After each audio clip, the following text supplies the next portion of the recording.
Welcome to Reddit Giraffe. What conspiracy theory do you fully believe is true?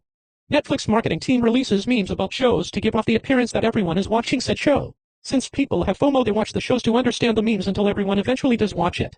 For many years people were considered crazy for saying the government is spying on everything you do online. Then the leaks started. Jill Dando was taken out by a hitman as she was about to blow the Seville case wide open. Lots of people in high positions didn't want Seville pointing fingers while he was still alive. That the tobacco industry has driven the vape bans, aka flavor bans, across the country by promising more money to states. There's this misconception that big vape is the same as big tobacco, and a lot of that has to do with Juul, who is owned by Altria. Juul didn't even start out as Altria, but they eventually bought it. When Juul wasn't owned by Altria, they had more tame ads, and while they were the choice of teens, they weren't explicitly targeted. Once Altria bought Juul, some funky shit went down. Juul ads began having more colorful and cartoonish ads, or what most people would classify as ads appealing to children. Every tobacco company has to do anti-smoking initiatives by law, and when Altria bought Juul, there were reports of reps doing those anti-smoking talks to teens, then advertising Juul when teachers looked away. The truth is, owned by the tobacco companies. Anyone notice a difference between their old smoking ads and current vaping ads? Their old smoking ads were obnoxious AF, which is actually a tactic they've used for a while. By making their anti-smoking PSA obnoxious, fewer people would take them serious, causing less of a dent in their cigarette sales. Notice how most of the truth's anti-vape ads aren't obnoxious? Best part is, long after Altria bought Juul was in a California court, and their attorney literally said, "Your Honor, can't you see that this is all a tactic by Big Tobacco to stop vaping to get their customers back? Juul is Big Tobacco." I can't help but feel they did it to make those of us seeing this shit sound crazy.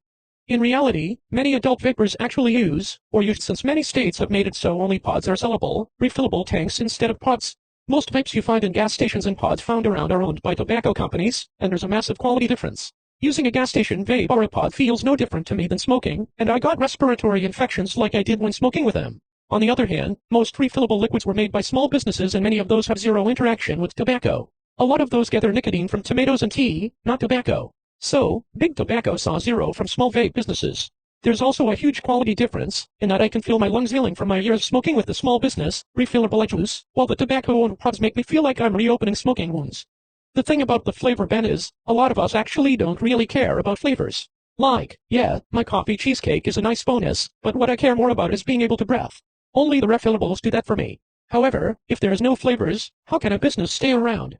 I mean, all they sell is tobacco flavor, and that's not enough to keep a small business open.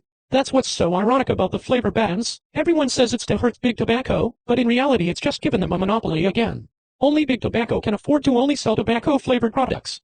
The small businesses we should be helping fight Big Tobacco have been closing down because they can't compete with Big Tobacco anymore, thanks to these laws. Then, a lot of areas that banned flavors are seeing teens smoke traditional cigarettes again. Real smoking amongst teens was non-existent. Many people point to the teen smoking rate going up around 2017. Well, the reason it appears to have gone up is because our smoking and vaping statistics were rolled into one. In reality, the same amount of teens have used nicotine products for a while now, they just stopped smoking. But now that vaping is going away, because a flavor ban does effectively ban vaping, they're smoking again. It astounds me that the UK is pushing vaping as harm reduction alternative to smoking based on their own government-funded studies, yet our US, FDA and CDC are trusting tobacco-funded studies that say vaping is equal or more harmful than smoking. Then what do the states get from this? More money. Vaping hadn't fallen under the traditional tobacco taxes, and they didn't give money for the Mazars Settlement Agreement, MSA. What the MSA did was give states a certain amount of money for each pack of cigarettes sold. 50 cents per pack was the highest some states got, and if you look at the timelines, the states that got that much were the first to enact flavor bans, while states that got less dragged their feet. Which this all sucks, because I try to tell anyone anything positive about vape flavors, they think all I care about is a quick buzz. No, what I care about is having a safer alternative to improve my health. Smoking did a number on me, but I've actually gotten healthier after starting vaping. And thanks to refillable tanks, I've been able to titrate my nicotine to now where I've got 0.5 milligrams of nicotine per ml, and will be able to stop altogether in a month. That's not something you can do with traditional cigarettes or pods. Then people will tell me propaganda that easily verifiably false from evidence-based studies or my own experience.